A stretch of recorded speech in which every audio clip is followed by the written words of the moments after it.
Welcome to our Teen Book Talk with young adult authors Cristy Watson and Rae Knightly. And me, I'm Lyndi Allison. You'll find our bios and contact information in the description. Today, in part 2 of our discussions on relationships, we'll share our thoughts on the relationships we find in the stories we read and write. Out of all the topics we discuss, none is more important than relationships. And sometimes it gets messy.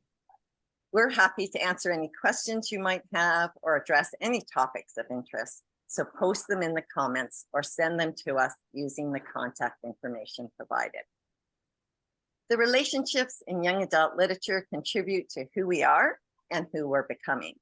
Cristy and Rae have encouraging words to share about the importance of good books for youth to read. And this is also an encouraging message for the writers of books for young readers. So Cristy, what young adult book have you read recently in which there is a significant relationship? Well, first of all, as usual, I just want to say thank you for including me in this important discussion, Lyndi, and I'm looking forward to hearing more from both you and Rae Knightly. From their blog post on relationships in YA literature, C. Schrank writes, "It's one thing to be forced as an adolescent student to read a book about young people that you can't understand due to such a huge time period and language dialect difference, let alone decipher what they're actually dealing with and being able to relate that to experience. It's a totally different encounter to read a book told by someone who is like looking into a mirror with the same issues you face and someone whom you can relate to and maybe even learn from. It changes the entire interaction with the story and the things you take away from it. This is especially true when going through a time period of massive change like adolescence, where everything feels like it's shifting under your feet and you feel like all your imagined control is nowhere in sight. This description of YA books resonates with me and how I view this canon of literature. The author of this blog goes on to add, the more information a reader has been exposed to having to deal with a specific situation, the better they could be at dealing with that situation themselves.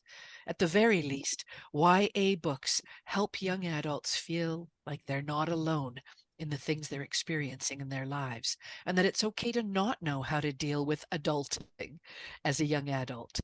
And this too fits for me. In my youth, I turned to YA books for this very reason, to figure out how to be an adult. Relationships are key, whether they're relationships with parents or parent figures, with friends or students at school. Think also about the negatively impacting relationships of middle school and high school, especially in the form of those who bully others. Then there are relationships with siblings. And add to that layer burgeoning love in our young adults. And you're right, Lyndi, things get messy. Young adults need books they can turn to for seeing themselves in the story and for seeing how other young people navigate the many changes that occur during this period of life.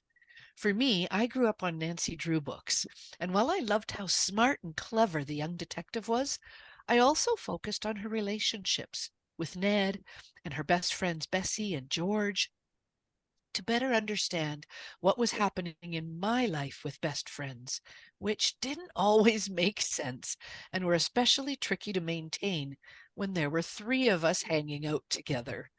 So I looked to these books for how to navigate relationships with boys as well. I also felt a great deal of empathy for Nancy as she didn't have a mother present. So she learned how to lean on Hannah, the family housekeeper.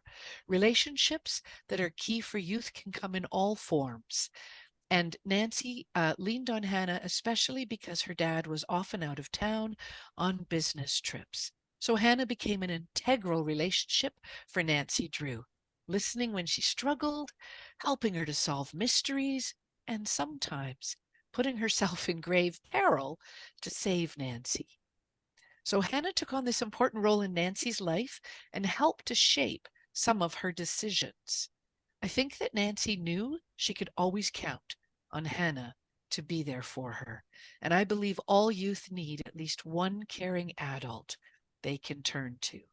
And though these are older books, they're still on the bookshelves today and in school libraries. And I think the reason for this is because of how the stories deal with relationships.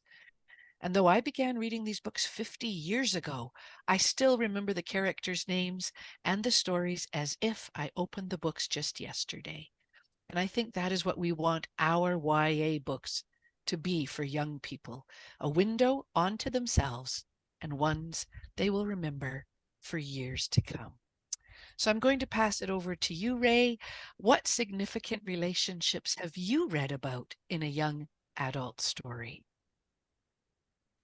Well, thank you, Cristy. It's wonderful to be here on a teen book talk with you and Lyndi again, and especially to share thoughts on such an important topic, as you gave us some great insights into fictional relationships, Cristy. And just like you, I still remember the way you remember Nancy Drew books. I too remember reading The Famous Five by Enid Blyton. And I've got them all here, actually. And this is a series of stories about four friends and a dog who go on adventures. And what I loved about the series was the tight-knit friendship between the five friends, Julian, Dick, Anne, George, and their dog, Timmy. And when faced with problems and hardships, the friends had to rely on each other to get by. And even though they had different and sometimes opposing characters, they learned that they could still be friends and trust each other. Obviously, they would sometimes bicker and have different opinions, but they would always find a solution and come back to each other, maybe with an apology. What I also loved about the stories was the freedom that the friends had to go out and explore their surroundings without there being an adult hovering over them. Of course, sometimes an adult had to intervene and set them on the right path, or sometimes adults would get in the way of one of their important investigations. The thing is that because they were mostly on their own, they often had to figure out right from wrong without an adult doing the thinking for them. And after all, isn't that what coming of age is all about? It's the start of independence, decision-making, and learning about consequences. And fortunately, they always had each other to face these difficulties. And while the five of them went off on adventures and became best friends, I, as a reader, went along on these adventures with them through the words in the books, and they became my best friends. Because we were the same age, I could relate to them and I could relate to the challenges that they faced. And as an only child, I never felt lonely because I felt like I was a sixth member of the group. So that's what I really enjoyed in reading as a teen. So Lyndi, what about you? What have you been reading that talks about a significant relationship? Well, we hear a lot about young people being on their devices, but before I get to that, I've been reading a book called An Ocean of Stars, by Becca Mionis. I don't have an actual book cover because I read this particular book as an art read. So I appreciated this book because there are two young adults in it who are learning to relate to one another, but they don't start off in a very good place. So the main character, I hope I'm pronouncing her name right, Exonora. She is on a ship with her family, and her ship is attacked by another ship called the Atlantis. And the captain of that ship, Omen, destroys her ship, and she's separated from her family when when he brings her on board to rescue her. So they're starting from a place of conflict, obviously. So, you know, it's a great place to start a story. Now, on board this ship, there are a lot of robots. And Omen, he's pretty comfortable with the robots because he's actually been raised by them. So in having been raised by these robots, he's not learned how to deal with his emotions or even to experience his emotions. And Exonora, she's pretty spunky, and she's not too concerned about expressing her emotions. So he encounters someone quite different than anyone he's ever met, because he's never met a human before.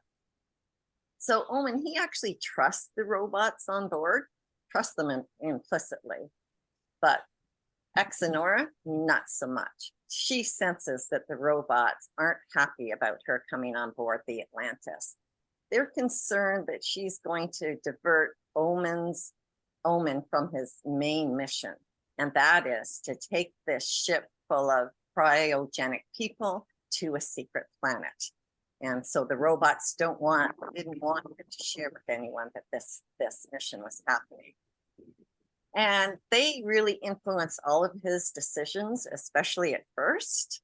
And they're worried that Exonora is going to divert him from this mission. So they don't like that she's awakening emotions in him. They fear her influence over him and how she affects his decisions. And they're worried about how this mission's going to end up. But she wants to reconnect with her family. And so she convinces Omen to allow her to send a message. And then, of course, when that does happen, another ship learns about the mission. And she is, in a way, maybe not sabotaging the mission, but certainly putting it in some kind of jeopardy. So this is told in the 2 points of view of Exonora and Omen. And so we get to glean how they're at cross purposes with one another, because we know their internal thoughts, and we get insights based on their thinking, whether or not they trust one another. And I kind of felt the author might have had Exonora have a bit more angst towards Omen because of what he did, but she does a great job of showing how she tries to make him her friend, and maybe more than a friend. And she also demonstrates how our emotions and our thinking about our feeling affect our relationships. I found An Ocean of Stars resonated with me a fair bit like Beth Revis's Across the Universe, in which Elder awakens Amy from her cryogenic state. You know, think about the movie Passengers, something like that, where Exonora is separated from her family in space. Amy is actually separated from her family in time, because she's growing older while her family remains frozen. So they're staying the same age, and she's going to surpass them. Both stories are told in alternating points of view, and the protagonists in both stories have to discern the intentions of the technologies on their ships. So there are a lot of great questions that arise in these stories. And I think these would make for excellent discussions among teens or teens with their parents or teachers. Like, how does technology affect our relationships? Do we allow our emotions or our practical thinking to determine the direction of our relationships? And what about those hormones? What role do they play in teens' first romantic encounters? And yeah, if there's anything that'll make relationships messy, those certainly can. So Cristy, in addition to reading about significant relationships, what relationships have you been writing about for young adult readers? Well, thank you, Lyndi. And yes, those hormones do play significant roles in relationships for sure. And I have to say, even as an adult, they're still kind of having their time. In my 8 published novels, I believe also that relationships are key. I don't have relationships with devices or AI. Although, of course, our young people do have their cell phones, etc. But I do think the relationships are key, whether they're with parents, teachers, community members, or with friends and students at school. And so I thought today I'd like to focus on how relationships with a caring adult, be it a parent figure, a teacher, or someone like Hannah, the family housekeeper in the Nancy Drew series, and perhaps someone new in a person's life that can become a friend, can significantly impact the outcome for a young person who is struggling with adolescence and all that it entails, who is struggling with maybe becoming an adult, that crossover time, and of course with life in general. And so I'm going to hold this up and hopefully it works. This is a book that actually came out back in 2016, and Cutter Boy highlights an often missed representation in the literature around the painful and confusing theme of self-harm. The main character in this story is also one that's not as often showcased around this theme because he's male. Travis struggles to find his way as his mum is disconnected from him. He doesn't know what he did to deserve her emotional absence from his life, and this confusion has weighed on him for years. Add bullying at school to the mix, and the reader finds a young man at the beginning of this book who is so battered by life, he turns to self-harm as a way of getting by, of having some control over the feelings he experiences, particularly pain. But two key things happen for Travis that help to shape the beginning of his healing from trauma. He meets a cool girl who's confident and savvy, but Siobhan is also shut out in the school because she's new to the area and is a person of color.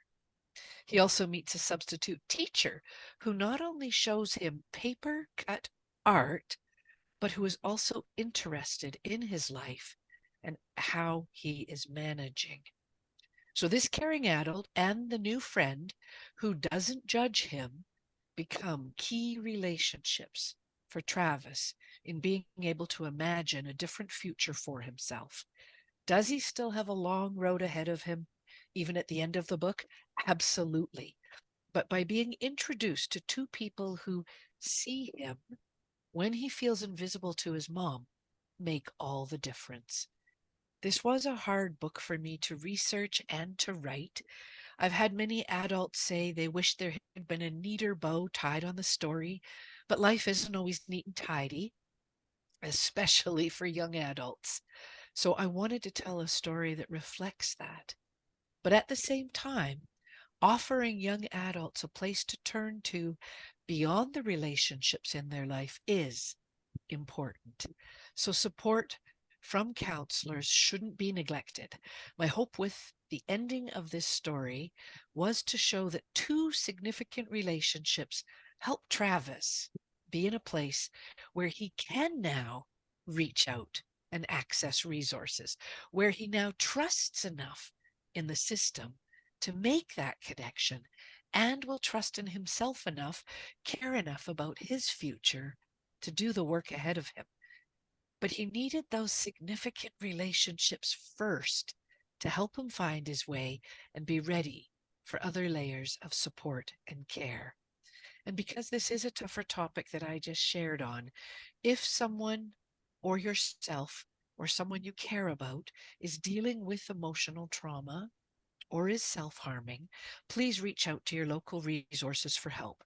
In Canada, you can contact ementalhealth.ca or the Kids Help phone line. And in the US, try the Trevor Helpline and or the Crisis text line. So I want to say thank you, Lyndi and Rae and all of the listeners today for letting me share this story and for sharing the words that both of you are going to talk about in a few minutes about the strong and caring relationships in both of your stories. So Rae, you've written about relationships for young adult readers. Can you tell us a bit more about them? Thank you, Cristy. Yeah, that is indeed quite a tough theme to write about. But I know, Cristy, that you are always thoughtful and careful about how you approach such delicate subjects. As for me, well, the last book I published is a teen science fiction story. It's called Exostar, and it talks about a young girl, Trin Moonrise, or Trinket for short. She lives on a distant planet in a town filled with different aliens, androids, cyborgs. And the problem that Trinket faces is that she doesn't know whether she is a mortal being or an android with synthetic emotions. So this is a difficult situation for her to be in, because she doesn't know if she has any value as a being. Is she replaceable, or is she unique? Does she have a soul? So in the course of the book, she meets different beings who guide her in her quest to discover her identity. So for example, she has an alien friend called Tulo, and Tulo tells her, no matter what evolutionary step you find yourself in the end, it is how you treat yourself and how you treat others that will make a difference. And when Trin asks, do you think I might have a soul? Tulo replies, I don't see why not, though I also don't see why it would matter. The question you should ask is not, what am I, but who am I? Soul or no soul, it's the combination of life experiences and how you react to them that define who you are. And that right there is what really matters. So Tulo is telling her that it doesn't really matter whether she's a mortal or a robot. What matters is her actions and how she treats herself and how she treats others. So Tulo helps Trin question her humanity. And by humanity, I don't mean, does she belong to the human race? What I mean is, does she show empathy, compassion, kindness? And another relationship that Trin has is with a small device that contains an artificial intelligence that talks in her ear. And she calls this device Empty. And Trin often teases Empty, saying, can you read my mind? Because they sometimes finish each other's sentences. And Empty says, I can't read your mind, Trin. However, all forms of artificial intelligence are equipped with similar threads of basic data, which could explain our synchronicity. So in other words, Empty just told Trin that she's a robot and that they have the same programming, which is why it would seem like as if they're thinking alike.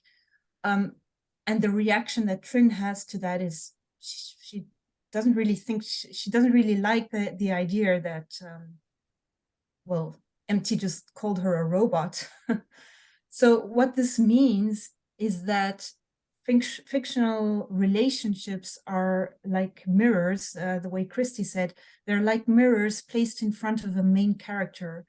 And the way the main character reacts to these relationships helps them define who they are as a person. And that is extremely valuable to a reader because it can help the reader define who they are as well. What about you, Lyndi? What relationships have you been writing about? Well, first of all, I am dying to read Exostar, Rae, and I already have it here in Panama. So I can't wait to curl up and learn more about your character and explore this idea of value. It's one I hold to myself, one to value yourself and value others. I think it's a great guiding practice, and one that would make your book, a great choice for the classroom, because parents and teachers would love to have this message absorbed by their teens. And Cristy, well, I haven't yet read Cutter Boy. I think it's a really important book. I certainly had students and young people in my camps where this was an issue, and one that would be good for them to see themselves in. And I also appreciated how you handled tough subject matter in your other books and the relationships in those books, like Locked Up as well. So similar to An Ocean of Stars and Across the Universe, my main character, Gloria, becomes separated from her family. In her case, the space agency discontinues communication with her and the co-protagonist Jace because they breached regulations about exoplanet hopping light years away from home. While they do this interplanetary travel with good reason, either to save alien children or to save the life of Jace's mom, losing her support system affects Gloria really deeply, and she becomes conflicted in her relationship with Jace. He is the reason she decided to teleport. Is she only attracted to him because he's the only guy around? Can she make peace with her separation from her support system because of choices she made to help Jace? Even light years away, Gloria often considers what her mom or Uncle Bry would do if they were in her circumstances. Now, there's sort of an interesting topic going around about AI writing books, AI like ChatGPT, and it's become all the more interesting to me because of that, especially as it relates to writing for and by young people. So in The Healing of Our Wounds, which will be book 1 in my second trilogy, the Winter Hexagon trilogy, the cover will be revealed soon. I'm not ready to share that with you today. Jace has invented a little blue robot named Taboo. And now he's loosely based on the alien Gazoo from the Flintstones. And Jace programs his robot to hack into Cosmos, the main computer at Caspi's observatory. And he's forbidden to do this because he's had previous infractions. And this little robot Taboo becomes the teen's sidekick as they visit these different planets. So when the robot finds out that a plant that will heal Jace's mom of her cancer and that it exists on a planet 625 light years away from Earth, Jace and Gloria teleport to the planet to retrieve its leaves to make the tea she needs. Well, Jace programs Taboo to interpret languages. The robot can't read nuances of body language, which makes his comments on relationships, particularly Jace and Gloria's, very humorous, hopefully. Also, as a joke, and to impress Gloria, who loves the Shakespearean play, Much Ado About Nothing, Jace programs his robot to speak in malaprops. So Taboo uses similar sounding words in place of the correct ones, often with funny results. And while Gloria finds Taboo annoying and isn't sure what to make of him, over time, her relationship to the robot changes. When Jace and Gloria are found in a difficult or dangerous situation with life-threatening consequences, Jace becomes suspicious of Taboo, wondering if he's experiencing human emotions and also wondering if his robot is conspiring with the space agency back on Earth. After all, the alien Gazoo he's modeled after was sent to Earth from Z-Tox as a punishment for inventing a destructive doomsday weapon. Whose side is the robot on? Is it dangerous to trust too much in technology? How much should he rely on what information the robot provides? Like any invention, technology can be used for good or it can be used for bad. And we do well to think through the implications it has on our present and future lives. We also do well to manage its use. I think about how wonderful it is that technology allows me to speak face to face with my family who lives in another country. But I also set my devices aside so I'm not distracted during actual face-to-face encounters. So Cristy, you continue to write about relationships. What relationships are you writing about now? Well, thanks, Lyndi. And just before I share that, I wanted to say, having read both of your wonderful books, Lyndi and Rae, I did love the playfulness, the humor, and the wonder, and even sometimes the questions that were raised because of the relationships that your main characters had with AI. I think those were really significant. And I heard from your messages shared just now, Rae, the theme and idea of identity, which I think is something that's huge for young people. They are seeking out their identity. Who are they?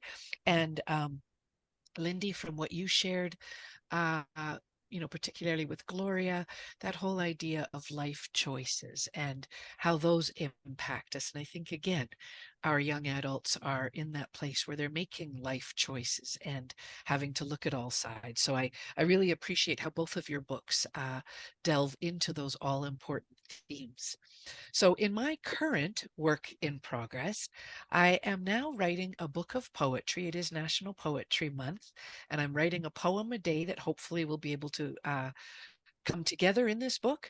And it's about our relationship, because today is about relationships, but it's about our relationship with trees and old growth forests. And there's been a lot in the news from my province of British Columbia around events happening at Fairy Creek on Vancouver Island. And with my love of forests, it prompted me to create a chapbook that also looks at how trees support us in so many ways and how our relationship with them needs to change if in fact we're going to make any real progress on saving them. So what current relationships are you writing about, Rae? Oh, that's a wonderful theme, Cristy. The relationship we have with our environment is not something to be taken lightly. A healthy environment will promote our own health. So, fantastic theme. For my part, my next book is called Megastar. And Trin Moonrise continues to search for her identity. She bonds with an alien called Wolver Talandrin, who is an adult figure that she can look up to for guidance. And he doesn't judge her appearance, but accepts her as she is. To him, it doesn't matter whether she's a robot with lifelike traits, or a living being with robot parts. He's met so many of both specimens in his lifetime that it makes no difference to him what she is. And Trin says, I'm just a piece of scrap. I'm probably just a robot, and no one will ever listen to me. And Wolver replies, hey, who put that silly idea in your head? Don't you ever let anyone call you names, and I mean it. And with these simple words, for the first time, someone is telling Trin that she has value as a being.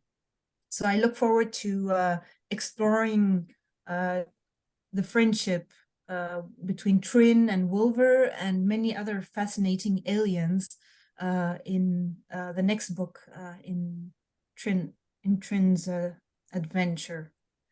So how about you, Lyndi? I can't wait for your next book cover reveal. Thank you. And I'm being reminded again of our like-mindedness here. Cristy, I'm a mountain hiker, and I love hiking through the jungle and the forests, and exploring more and more in depth our relationship to nature. So I'll be really excited to hear about your book. And I'm also writing the book for young writers that will have a component that addresses that, our relationship to nature. So this is all very exciting. And Rae as well, this idea of our appearance, it's not our appearance, that's who we are, and understanding, that we have value based on who we are. I just can't endorse that enough. So in my books, the Winter Hexagon trilogy, there are 3 books coming out. They're a sequel to the Summer Triangle trilogy. And instead of Jason and Gloria hopping to various planets to rescue alien kids, they are finding seeds from plants on 3 different planets that Jason's mom needs to heal her cancer. And so again, it really explores that topic, as well as our relationship to nature as the power to heal.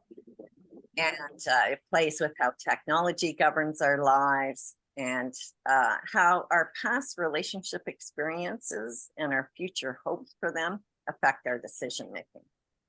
Readers are going to find out too the lengths that Jace is going to go to as he tries to save his mom, because he often puts both the teens in danger, and this creates conflict with the more cautious Gloria. And readers are also going to find out how Jace and Gloria's relationship develops. Are they going to remain friends, or are they going to discover there's something more in their relationship? And that's another Teen Book Talk. So thank you, Cristy and Rae, for your care and concern in writing about relationships. And thank you for having us join in, Lyndi. As always, I learned a lot. Yes, thank you. I was so glad to be here with you, Lyndi and Cristy. And Lyndi, thank you for always coming up with such thoughtful questions. And thank you for listening to our thoughts about relationships in young adult reading and writing. And if there is a topic that you'd like us to discuss, please share it in the comments. Most importantly, keep reading and keep writing.